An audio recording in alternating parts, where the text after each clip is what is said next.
ಮನೆಗೆ ಹೋಗಿ ಬಂದೆ.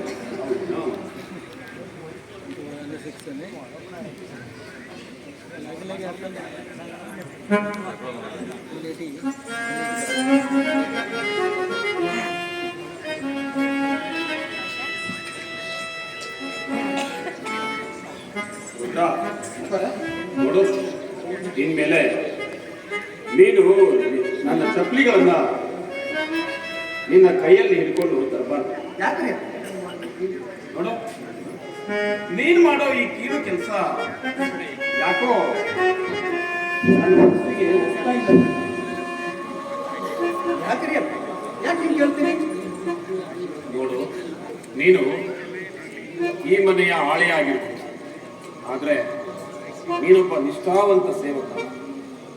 ನಿನ್ನಂತಹ ವಿಶ್ವಾಸಿಕ ಈ ಮನೆಗೆ ಮಗನಾಗಿ ಸಿಗಬೇಕು ಅಂದ್ರೆ ನಮ್ಮ ಮನೆತನ ಪುಣ್ಯ ಮಾಡಿಕೊಂಡು, ಮೇಲಾಗಿ ಕಳೆದ 25 ವರ್ಷಗಳಿಂದ ಅತ್ಯಂತ ಪ್ರಾಮಾಣಿಕವಾಗಿ ನಮ್ಮ ಮನೆಯಲ್ಲಿ ದುಡಿತಾ ಇದೆಯಾ. ಹೀಗಿರುವಾಗ ನಿನ್ನಿಂದ ಈ ಕೀಳು ಕೆಲಸವನ್ನ ಮಾಡಿಸ್ಲಿಕ್ಕೆ ನನ್ನ ಮನಸ್ಸು ಯಾಕೋ ಒಪ್ಪದರು. ಯಾಕಪ್ಪ? ಎಷ್ಟಾದ್ರೂ ನಾನು ಈ ಮನೆಯ ಸೇವಕ, ಈ ಮನೆಯ ಆಳ್ವಕ. ಹಾಗಂತ ನೀನ್ ತಿಳ್ಕೊಂಡಿದ್ದೆ.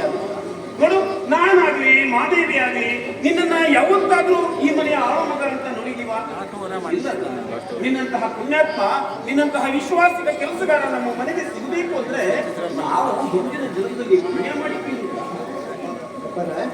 ನೀವು ನನ್ನನ್ನ ಬಹಳ ನಂಬಿರಿ ಅಪ್ಪರ, ಬಹಳ ನಂಬಿರಿ. ನಂಬಲೇಬೇಕು ರುದ್ರ. ನಂಬಿಕೆ ಉಳ್ಳವರನ್ನ ನಂಬಲೇಬೇಕು.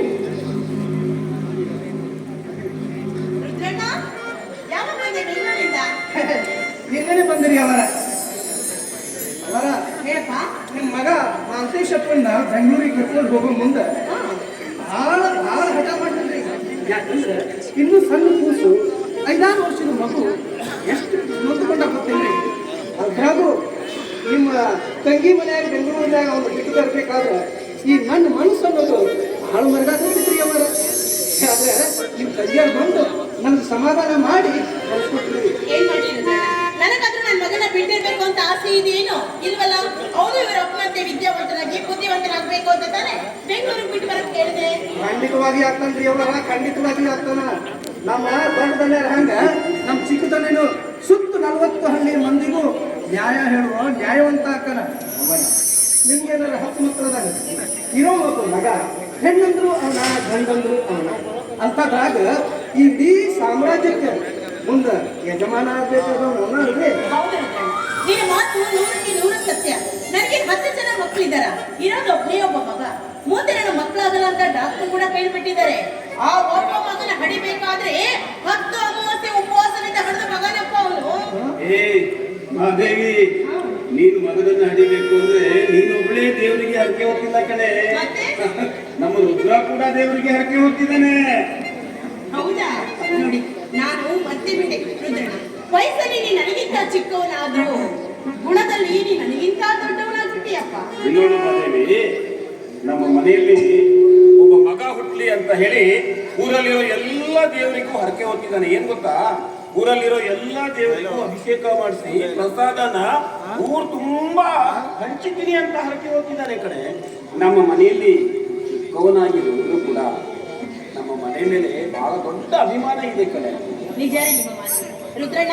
ನಾನು ಎಷ್ಟು ಸ್ವಾರ್ಥಿ ಅಲ್ವಾ? ನನ್ನ ಬಗ್ಗೆ ಅಷ್ಟೇ ನಾನು ಯೋಚನೆ ಮಾಡಿದೆ. ಆದಷ್ಟು ಬೇಗ ನಾನು ದೇವರಿಗೊಂದು ಹರಕೆ ಹೊಡ್ತೀನಿ. ನಿನ್ ಮನೇಲೂ ಕೂಡ ಒಂದು ಸಂತಾನ.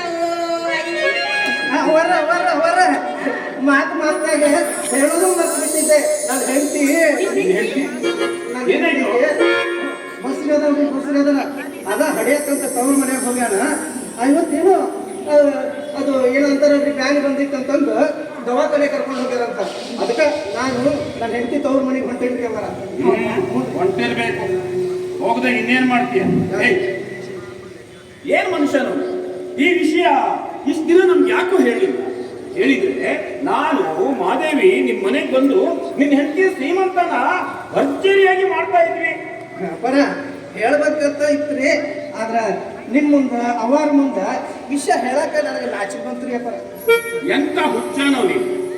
ನೋಡು, ಬಿಚ್ಚು ಮನಸ್ಸು ಇರುವವರ ಮುಂದೆ ಯಾವ ವಿಷಯವನ್ನು ಹೇಳಲಿಕ್ಕೆ ಸಂಕೋಚ ಪಟ್ಕೋಬಾರ್ದು ರುದ್ರ.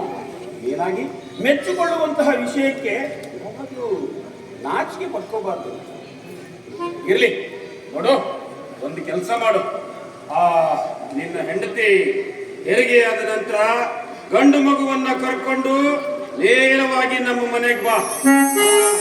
ಮಗನ ಕೊರಳಿಗೆ ಚಿನ್ನದ ಸರ ಹಾಕಿ ಕಳಿಸ್ತೀನಿ, ಆಯ್ತಾ? ರುದ್ರಣ್ಣ, ಹೆಣ್ಣು ಹುಟ್ಟಿದ್ರೆ ಕರ್ಕೊಂಡು ಬಾ, ಚಿನ್ನದ ಪದಕ ಹಾಕ್ತೀನಿ. ಮೊದಲು ನಾನು ಹೇಳ್ತಿ ಚಂದಂಗ್ ಹಡ್ದು ಬರ್ಲಿ, ಆಮ್ಯಾಗ ಯಾರ್ಯಾರು ಏನೇನು ಹಾಕ್ತಿರೋ ಹಾಕುವಂತ್ರಿ. ಮೊದಲು ಈಗ ನನ್ನ ಹೆಂಡತಿ ತವ್ರ ಮನೆಗೆ ಹೋಗ್ತೀನಿ.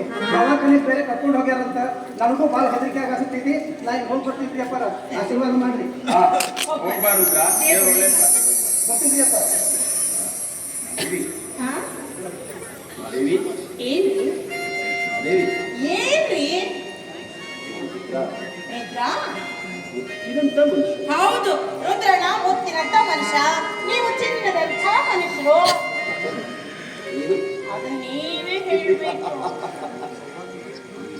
ನಾನು ಅಲ್ಲಿ ನೋಡಿ ಯಾಮಿನಿ ಕಾಣ್ತಿರ್ತಾನೆ.